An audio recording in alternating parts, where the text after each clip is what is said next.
August 1st, 1944. Dawn settles over a narrow French road near Avranches. The air vibrates before the sun fully rises. Engines idle in long columns. Steel hulls are dust-coated, crews silent, maps folded and refolded in gloved hands. The smell is unmistakable. Fuel, oil, hot metal. American trucks stretch beyond the horizon. 5-tonners, tankers, jeeps, more vehicles than any European army had ever dared to concentrate on a single axis. Fuel cans are stacked like cordwood. Drivers sleep beside their wheels, boots still on. Across the lines, German officers study reports with disbelief. The numbers seem absurd. American divisions consuming fuel at a rate no army could sustain. To them, it looks careless, wasteful, impossible. An army that burns this much gasoline, they believe, must soon grind to a halt. But the engines do not stop. Orders come down the line. General George S. Patton's Third Army is released. Not tomorrow, not after consolidation, now. As the columns begin to roll, dust rising in thick curtains behind them, the assumptions of an entire military tradition are about to be tested, not by firepower, but by movement. Because what follows will force the world to reconsider how wars are won long before the first shots are fired. Long before American engines roared across France, German military thinking had already made up its mind about how modern war should move. The German army entered the Second World War with a reputation for speed. Blitzkrieg, as it came to be known, appeared revolutionary. Armored spearheads, close air support, rapid encirclement. But beneath the image of mechanization lay an older reality. The Wehrmacht was not a fully motorized force. In 1939, and still in 1944, most German divisions depended on railroads and horses. More than 500,000 horses served the German army at its peak. Supplies moved by timetable, not improvisation. Fuel was precious, conserved, rationed, and planned down to the liter. German officers were trained to distrust excess. Their doctrine valued efficiency, economy of force, and calculated expenditure. To them, logistics was a limiting factor, something to be managed carefully, not exploited aggressively. Speed mattered, but only within known constraints.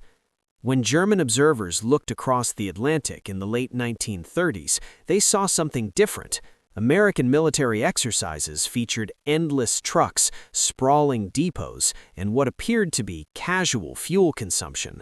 Reports described units that burned gasoline without hesitation, engines left running, convoys oversized by European standards. To German planners, this was not sophistication, it was amateurism backed by wealth. They assumed that such an army would collapse once supply lines were stretched or disrupted. This belief hardened as the war progressed, even after 1941, when the United States began mobilizing at an unprecedented scale. German assessments remained dismissive. American soldiers were seen as technically capable, but operationally naive. Their strength, German intelligence concluded, lay in production, not in maneuver warfare. Factories could build trucks, oil fields could supply fuel, but war, in the German view, demanded restraint and discipline, not abundance. The United States, meanwhile, was preparing for a different kind of conflict. American military doctrine, shaped by geography and industry, assumed distance. The U.S. Army expected to fight far from home, across oceans, with no rail networks of its own. To compensate, it embraced motorization completely. Trucks were not support elements, they were the backbone. Fuel was not treated as a scarce resource to be hoarded, but as a weapon to be spent. By 1944, the United States was producing nearly 2/3 of the world's oil. Refineries ran without interruption. Tankers crossed the Atlantic in constant streams. The American logistical system was designed not for elegance, but for momentum. Where German planners saw inefficiency, American planners saw redundancy, If one convoy failed, another would replace it. If a bridge collapsed, engineers would build a new one. Movement was assumed, delay was the enemy. This difference in mindset went largely unnoticed in Europe during the early years of the war. Germany's early victories masked its logistical fragility. Campaigns in Poland and France were short, railheads stayed close, fuel shortages were manageable. But as the war expanded into North Africa, the Soviet Union, and the skies over Germany, those assumptions began to crack. By 1944, Germany's fuel situation was dire. Allied bombing campaigns targeted synthetic fuel plants and refineries relentlessly. Panzer divisions trained on reduced rations. Aircraft were grounded to save fuel. Even elite units learned to fight with engines off. Yet, despite this, German officers still believed that their opponents faced the same constraints. When Allied forces landed in Normandy in June 1944, German planners expected the familiar pattern: a build-up, a pause, a slow advance limited by supply. The bocage country seemed perfect for defense: narrow roads, high hedgerows, limited mobility. They did not yet understand that the Americans were not planning to conserve fuel, they were planning to spend it. And as the Normandy campaign ground on through June and July, with Allied forces seemingly stalled in the hedgerows, German confidence in their assumptions appeared justified, at least for a time. But beneath the surface, something else was being prepared, something that would only become visible once the front finally cracked. That moment was approaching. By mid-July 1944, the war in Normandy had become a contest of endurance. For weeks after the landings, Allied forces were locked in the hedgerows. Progress was measured in yards. Infantry fought field by field. Tanks struggled to maneuver. Casualties mounted. From the German perspective, the situation looked familiar: an enemy stalled by terrain, dependent on supply routes that narrowed with every mile inland. German commanders believed time favored them. Field Marshal Gunther von Kluge, commanding Army Group B, understood that Germany no longer had the strength to throw the Allies back into the sea, but he believed they could contain the invasion long enough for political or strategic shifts to intervene. Every day the Allies remained pinned in Normandy was a day German forces elsewhere could regroup. Yet behind the Allied lines, the situation was very different. American depots along the Normandy coast were swelling at a scale unseen in previous wars.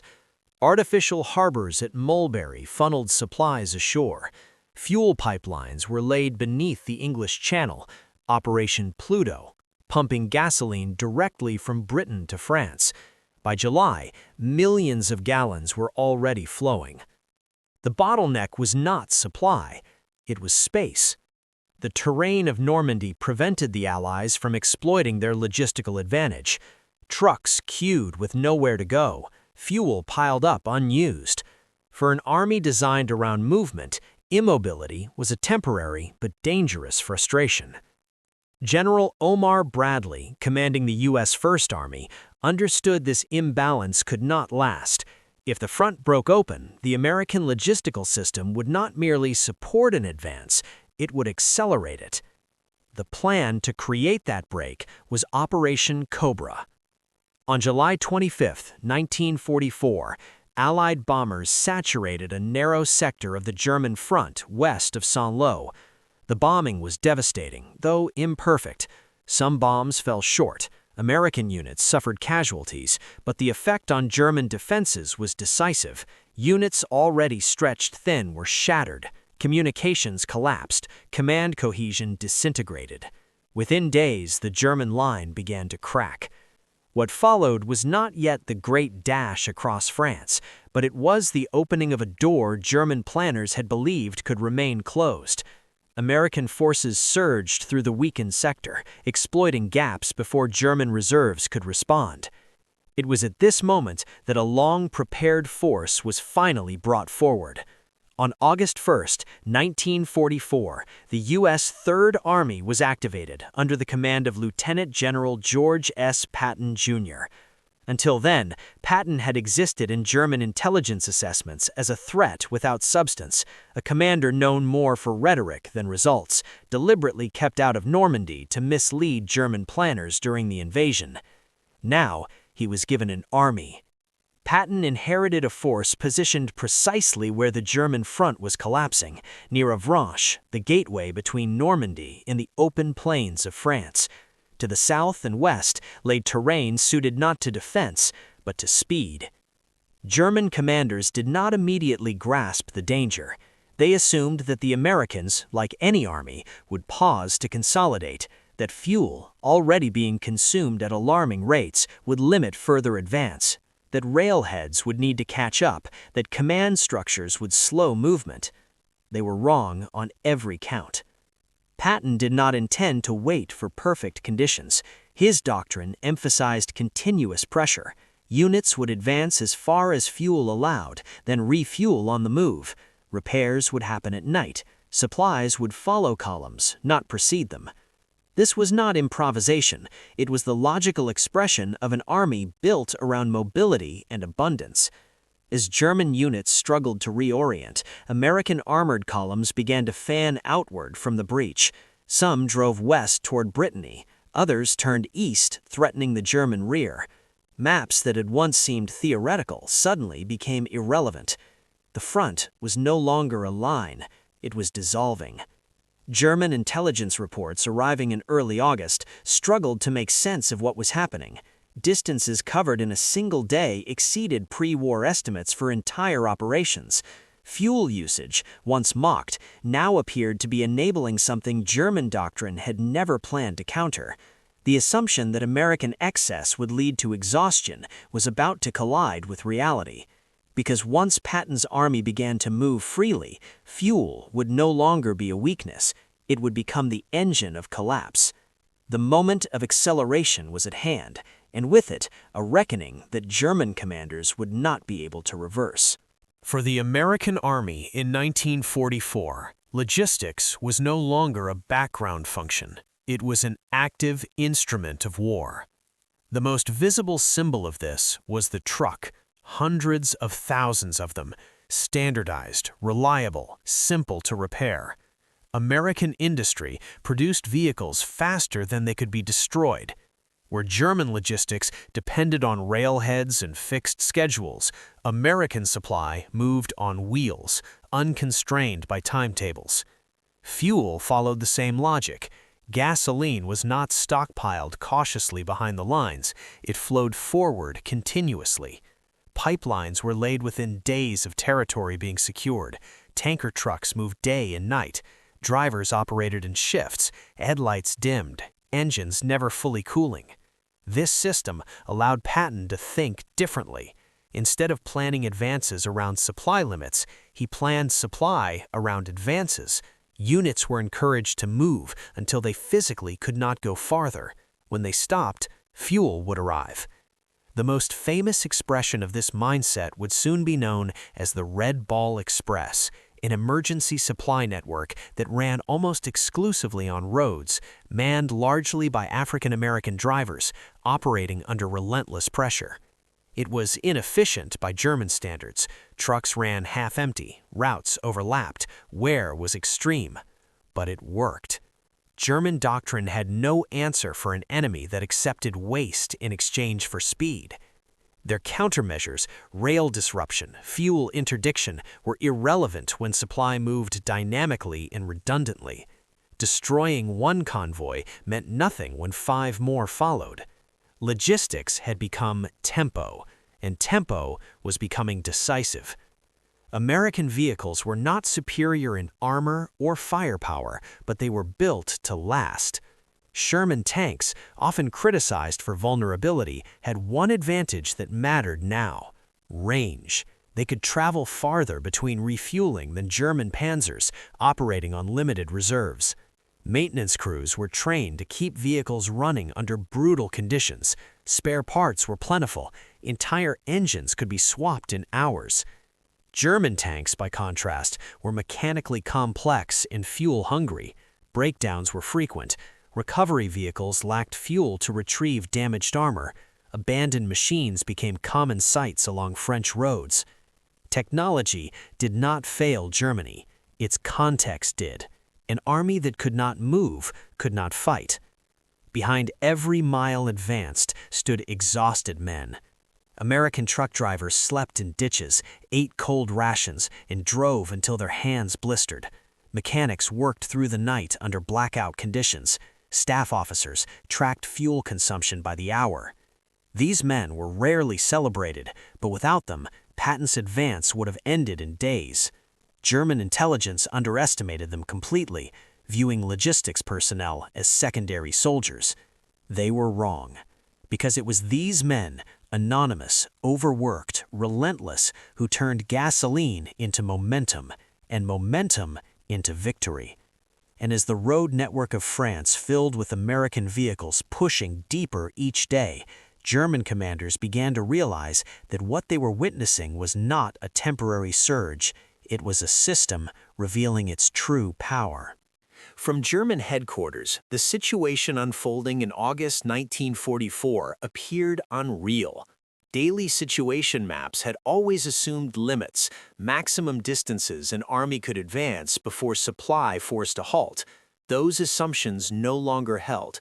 Reports arriving from the front described American units appearing where no contact was expected. Towns were reported lost, then retaken, then lost again within hours, not through battle, but bypass. German commanders struggled to locate the Schwerpunkt, the main effort. Patton's columns did not behave like a single thrust. They branched, rejoined, changed direction without warning. Defensive lines drawn in the morning were obsolete by nightfall. Fuel shortages crippled every response. Orders to counterattack could not be executed. Panzer divisions reported readiness on paper but lacked gasoline to move. Rail transport, once the backbone of German logistics, was paralyzed by Allied air superiority.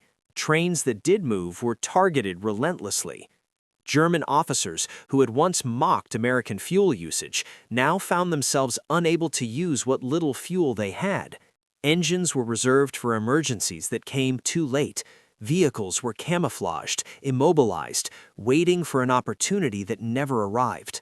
This was not defeat by destruction, it was defeat by displacement. The front dissolved not because German soldiers stopped fighting, but because they could no longer be where they were needed.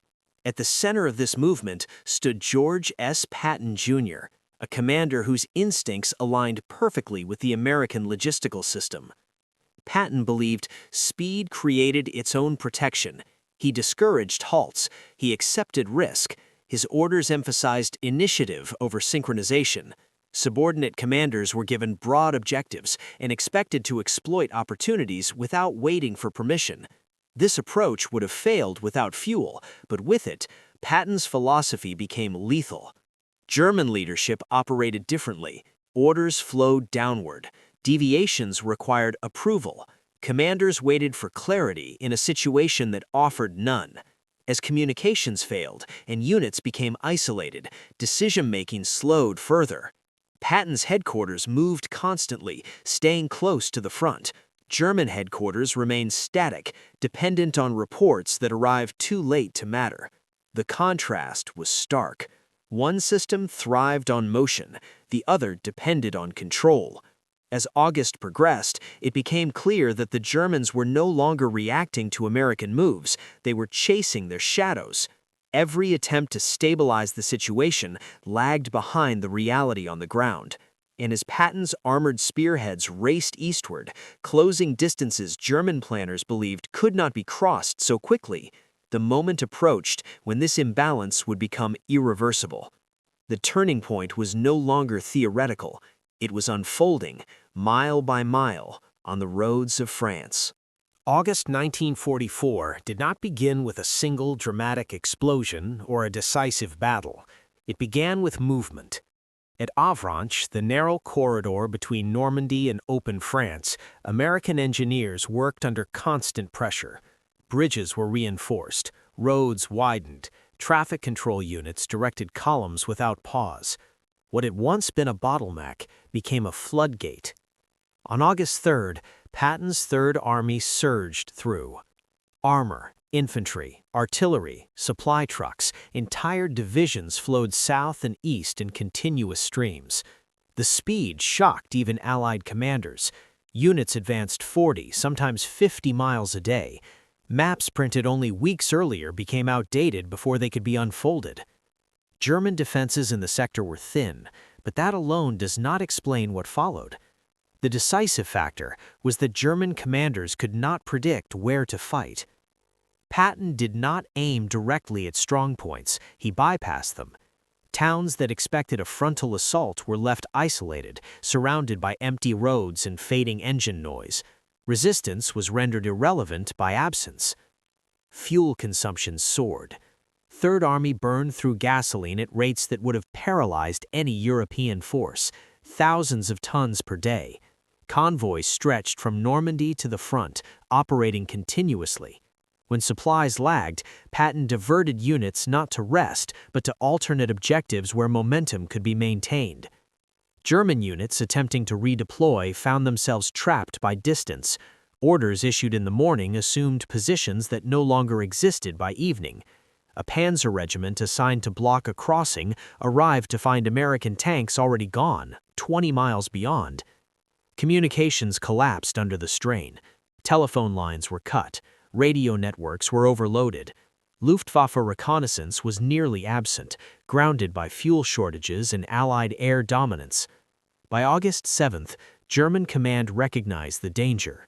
Counterattacks were ordered near Mortain in an attempt to cut Patton's corridor. The effort failed. Attacking units lacked fuel, coordination, and air support. Allied fighter-bombers turned roads into killing zones. The failure at Mortain sealed the imbalance. From that moment, German forces were no longer shaping events, they were reacting, always too late. Patton pushed relentlessly. Brittany was cleared not by siege, but by speed. Units were detached, objectives reassigned, all without slowing the main drive east.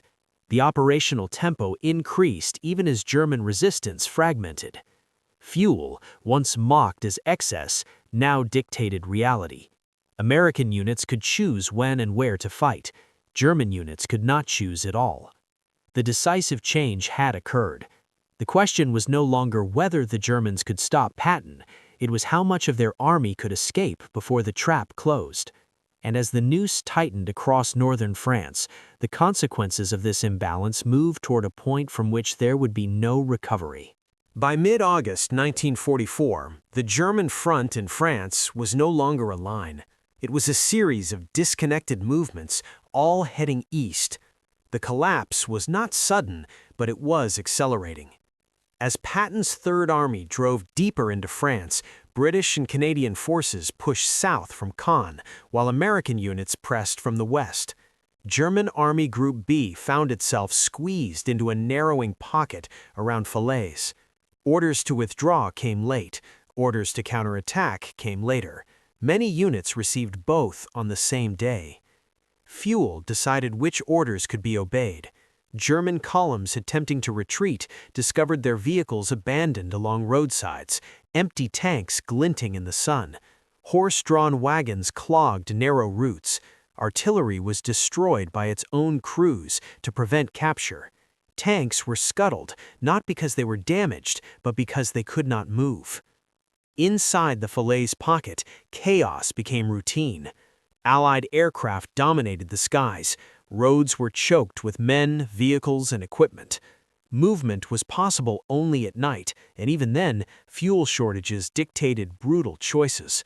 Commanders prioritized headquarters vehicles over combat units. Ammunition trucks were abandoned to save gasoline for staff cars. Patton's advance magnified the pressure. Instead of pushing directly into the pocket, Third Army drove east, threatening crossings over the Seine. German commanders suddenly faced a catastrophic possibility, not just encirclement, but annihilation. Entire formations risked being cut off from Germany altogether. The pace was relentless. On August 15th, American units crossed the Loire. By August 18th, the Falaise pocket was effectively sealed. Tens of thousands of German soldiers were trapped. Many escaped on foot, leaving behind nearly all heavy equipment. What survived was scattered, exhausted, and disorganized. German reports from the period revealed disbelief. Distances covered by American armored columns exceeded pre-war operational planning assumptions. German officers noted that U.S. forces appeared to ignore traditional pauses for consolidation. They advanced, refueled, advanced again, often without waiting for adjacent units. This behavior defied German doctrine, but it aligned perfectly with Patton's intent. The final proof came as the Seine crossings fell. Paris rose in revolt. German withdrawal orders turned into routs. What had begun as a controlled retreat became a flight under pressure, dictated not by battlefield defeat, but inability to reposition. By early September, France was effectively lost. German generals who had once ridiculed American fuel consumption now faced its consequences. Their armies had not been outgunned in every engagement, they had been outmoved beyond recovery. Fuel had not run out for the Americans, it had run out for Germany. And in that imbalance, an entire theater of war had been decided, not by a single battle, but by weeks of continuous motion that no opposing system could match. What followed would reshape how both sides understood victory, loss, and the unseen forces that decide wars. When the fighting in northern France subsided, the scale of German loss became visible in stark detail. Along hundreds of miles of roads, abandoned equipment lay in place. Tanks with intact armor but empty fuel tanks. Artillery pieces destroyed by demolition charges. Trucks burned where air attacks had caught them in retreat. Entire formations had ceased to exist as fighting units, not because they were wiped out in combat, but because they had lost the means to move. German records compiled in late August and early September 1944 revealed the extent of the disaster. Army Group B had lost the majority of its heavy equipment. Tens of thousands of vehicles were gone. Panzer divisions that once formed the backbone of German operational power were reduced to skeletal remnants. Casualty figures told only part of the story. More than 200,000 German soldiers were killed, wounded, or captured during the Normandy campaign and its aftermath. But those who escaped east did so without cohesion. Units arrived in Germany without artillery, without transport, without morale. Reconstituting them would take months, time Germany no longer had. For the Allies, victory brought its own crisis. Patton's Third Army had advanced so rapidly that supply systems strained to keep pace. Fuel shortages briefly appeared on the American side, not because fuel was unavailable, but because it could not be delivered fast enough. The same momentum that had shattered German defenses now threatened to outrun its support. The Red Ball Express expanded dramatically. Thousands of trucks operated around the clock, often ignoring maintenance schedules. Accidents were common, engines failed, drivers collapsed from exhaustion. The system worked, but only barely. This paradox revealed the true nature of the campaign. Speed had become both weapon and risk. Allied commanders were forced to make hard choices. Advances slowed temporarily. Priority was given to certain axes at the expense of others. Patton, frustrated with restrictions, argued that momentum itself was decisive. Higher command, wary of overextension, sought balance. The debate underscored a new reality. For the first time in modern warfare, the limiting factor was not enemy resistance, but the management of success. German generals studying the aftermath reached grim conclusions. Post-action reports acknowledged that traditional assumptions about fuel consumption were obsolete. American forces had not collapsed under logistical strain, they had weaponized it. The mockery was gone. In its place was recognition, too late to matter, that a different model of warfare had emerged, one Germany could neither replicate nor counter under the conditions of 1944. and as both sides took stock of what had been lost and gained, the implications stretched far beyond France, pointing toward a future where wars would be decided long before soldiers met face to face. By September 1944, the consequences of Patton's rapid advance were fully evident. French territory had been liberated faster than German planners believed possible. Paris fell on August 25th, a symbolic and operational milestone. German forces retreated across the Seine, often leaving behind entire units stranded, unable to regroup. Cities that had been prepared for siege instead opened to advancing columns with little resistance. The German army faced more than just physical losses. Morale collapsed alongside the destruction of operational cohesion. Commanders who had ridiculed American fuel use now questioned every assumption about their own strategy. Reports from senior staff reveal a recurring theme. The Americans were not fighting by old rules. They moved, they burned fuel, they exploited every weakness immediately. German doctrine, centered on calculated rationing, strict defensive lines, and controlled reserves, had no answer. Allied forces, conversely, learned the cost of their tempo. The Red Ball Express, initially an emergency measure, became a permanent fixture, supplying thousands of vehicles moving continuously. Drivers worked 12-hour shifts, mechanics labored around the clock, and yet fuel occasionally ran short on the front lines. The campaign demonstrated that speed was both a weapon and a logistical challenge. Strategically, the breakout redefined mobility as decisive. Armored warfare without fuel was meaningless. Supply chains were no longer a background concern, they were the operational core. Patton's success showed that well-supported mechanization could outpace and outmaneuver even elite German formations, reshaping Allied doctrine for future operations in Western Europe. German reports from the period describe the inability to concentrate forces for counterattacks. Even elite divisions, like the 1st SS Panzer, were immobilized by fuel shortages, leaving them to surrender piecemeal or retreat chaotically. Historian Samuel W. Mitchum noted the German losses in equipment during this phase exceeded entire production cycles of their armored units, a devastating blow to operational capacity. By early September, France was open to the Allies. Logistics, once mocked, had become the unseen hand controlling the battlefield. Movement dictated outcome. Fuel had determined victory.